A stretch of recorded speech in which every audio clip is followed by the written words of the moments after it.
Next इसके अंदर आती है कंपेयर इंस्ट्रक्शन। कंपेयर नुमानी के लिए हम यूज़ करते हैं CMP। CMP stands for compare.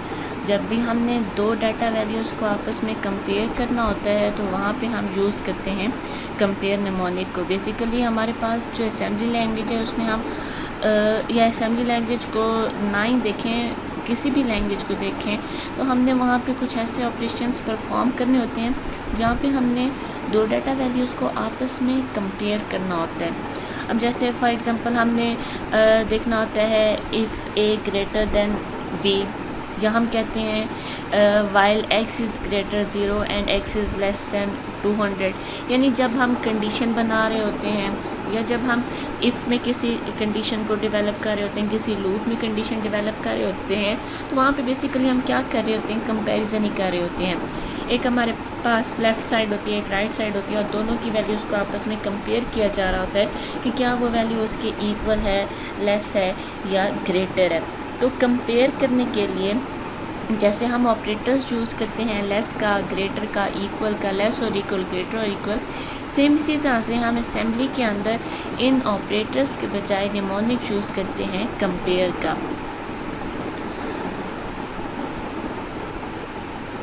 ये यहाँ पे 3 एग्जांपल्स हैं। इन एग्जांपल्स को आपने देख लेना है। जस्ट एक एग्जांपल भी आप दे दें कि हम कंपेयर किस तरह से करते हैं। ए ग्रेटर देन बी है या ए इक्वल्स टू बी है। तो कंपेयर इंस्ट्रक्शन को किस तरह से हम यूज़ करेंगे। सबसे पहली चीज़, कंपेयर इंस्ट्रक्शन में हमारे पास अगर हम उसका साइंटिक्स देखें तो हम सोर्स और डेस्टिनेशन के साथ कंपेयर को यूज़ करते हैं। और इसमें बेसिकली होता क्या है कि इसमें हम वैल्यू, पहले हमारी कोई भी वैल्यू मूव होगी, वो किसी रजिस्टर में हो सकती है, मेमोरी में हो सकती है, फिर हम जिसके साथ उसे कंपेयर कर रहे होते हैं तो इंटरनली हमारा प्रोसेसर उस सोर्स को उस डेस्टिनेशन में से सब्ट्रैक्ट कर रहा होता है। और सब्ट्रैक्ट करने के बाद अगर आंसर 0 आ जाता है तो इसका मतलब क्या है कि हमारे पास वैल्यूज़ इक्वल थी, क्योंकि 0 ही, अगर फॉर एग्ज़ाम्पल रजिस्टर में भी 7 पड़ा है, हमने उसे कंपेयर भी 7 के साथ किया है, 7 माइनस 7 क्या होगा, 0 होगा। जब 0 आंसर आएगा इसका मतलब वैल्यूज़ इक्वल थी। तो इस तरह से बैक एंड पे हमारे पास कंपैरिजन क्या होता है, कंपैरिजन सब्ट्रैक्शन से होता है। अब हमारे पास कहीं पे वैल्यू छोटी आ जाएगी, कहीं पे वैल्यू बड़ी आ जाएगी, कहीं पे इक्वल आ जाएगी। तो बेसिकली रजिस्टर्स के बेस पे वो कंपैरिजन हमें बताया जाता है कि कंपैरिजन किस किस्म का है। अब इसके अंदर भी सेम हम उसी तरह के ऑपरेंट कम्बिनेशन यूज़ करते हैं, यानी मेमोरी रजिस्टर हो सकता है, रजिस्टर मेमोरी वगैरह हो सकते हैं। इसके अंदर अगर हम देखें तो compare instruction changes overflow sign 0 carry auxiliary and parity flags according to the value of destination operand. हम जहाँ पे, जैसे यहाँ पे उन्होंने बताया कि हम क्या करते हैं, एक्चुअली हम सब्ट्रैक्शन कर रहे होते हैं, उसके अकॉर्डिंग हमारे सारे फ्लैग रजिस्टर्स, बेशक वो ओवरफ्लो है, साइन है, 0 है, कैरी एक्सरी है या पैरिटी है, कोई भी फ्लैग हो, उसकी वैल्यू हमारी वहाँ पे क्या हो जाएगी, चेंज हो जाएगी, अपडेट हो जाएगी। वो 0 to 1 सेट रीसेट होना शुरू हो जाएगी।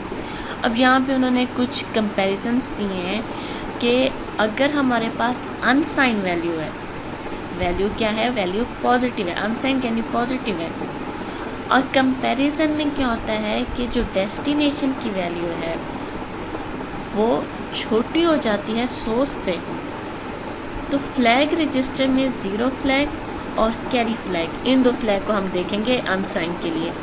0 फ्लैग की वैल्यू क्या होगी, 0, और कैरी फ्लैग की वैल्यू क्या होगी, 1। यानी अगर जस्ट आपको ये कहा जाए ना कि हमारे पास फ्लैग रजिस्टर में 0 फ्लैग में 0 पड़ा है, कैरी फ्लैग में 1 पड़ा है, तो बताएं डेस्टिनेशन और सोर्स में क्या रिलेशन होगा। तो आपको पता होना चाहिए कि डेस्टिनेशन सोर्स से छोटी होगी। क्यों? क्योंकि इसमें हमारे पास 0 फ्लैग जो होता है उसकी वैल्यू 0 होती है और कैरी फ्लैग की वैल्यू 1 होती है। अगर हमारे पास डेस्टिनेशन और सोर्स इक्वल हो तो ये चीज़ ऑपोजिट हो जाती है। अगर इक्वल हो तो ये चीज़ ऑपोजिट हो जाती है। 0 फ्लैग 1 हो जाता है, कैरी फ्लैग 0 हो जाता है। और इसका एक सिंपल सा हिंट भी है कि मैंने जैसे अभी बताया कि यहाँ पे सब्ट्रैक्शन हो रही होती है, तो सब्ट्रैक्शन के लिए ये चीज़ है कि जब हम सब्ट्रैक्ट करते हैं वैल्यू 0 आ जाएगी, रजिस्टर में 0 आई तो 0 फ्लैग अपडेट होके 1 हो जाता है। अब 0 फ्लैग का ऑलरेडी आप लोगों को पता है 0 फ्लैग कब 1 होता है, तो 0 फ्लैग 1 कब होगा, जब डेस्टिनेशन में 0 पड़ा होगा। 0 कब पड़ा होगा, जब सोर्स और डेस्टिनेशन इक्वल होगा। तो इसका मतलब आपको यहाँ से पता चल सकता है कि सोर्स और डेस्टिनेशन इक्वल हो तो 0 फ्लैग 1 होता है, कैरी फ्लैग 0 होता है। इसी का अपोजिट क्या है, डेस्टिनेशन जब छोटी होगी और जब दोनों 0 होंगे तो तब डेस्टिनेशन सोर्स से बड़ी होती है। अच्छा, ये तो हमने अनसाइन के लिए देखा था कि साइन ऑपरेंड्स हों, तो साइन ऑपरेंड्स में किस तरह से ये काम करता है। साइन ऑपरेंड्स के अंदर हमारे पास हम जैसे इसके अंदर हमने यूज़ किया था कैरी फ्लैग और 0 फ्लैग को, साइन के अंदर हम यूज़ करेंगे साइन फ्लैग और 0 फ्लैग को, साइन फ्लैग, 0 फ्लैग और ओवरफ्लो फ्लैग, इन तीन को यूज़ करेंगे। जब डेस्टिनेशन सोर्स से छोटी होगी तो साइन फ्लैग और ओवरफ्लो फ्लैग इक्वल नहीं होंगे। जब डेस्टिनेशन सोर्स से बड़ी होगी तो साइन फ्लैग और ओवरफ्लो फ्लैग दोनों एक दूसरे के इक्वल होंगे, और जब डेस्टिनेशन और सोर्स इक्वल होंगे तब 0 फ्लैग हमारे पास 1 होगा। ये कंपैरिजन्स याद रखने हैं, शॉर्टली आपसे पूछा जा सकता है कि कहाँ कहाँ पे हमारे पास कंपैरिजन होता है। ठीक है, यहाँ पे कुछ इसकी कंपैरिजन इंस्ट्रक्शन की एग्जांपल्स हैं। हमने AX में 5 को मूव करवाया और फिर हम यहाँ पे कंपेयर करते हैं। अब यहाँ पे देखें, कंपेयर में जस्ट ये तो नहीं होता ना कि वो इक्वल हैं। कंपेयर तो हमें आंसर देता है लेस के लिए भी, ग्रेटर के लिए भी। तो कंपेयर में आपको इन सब को चेक करना पड़ता है।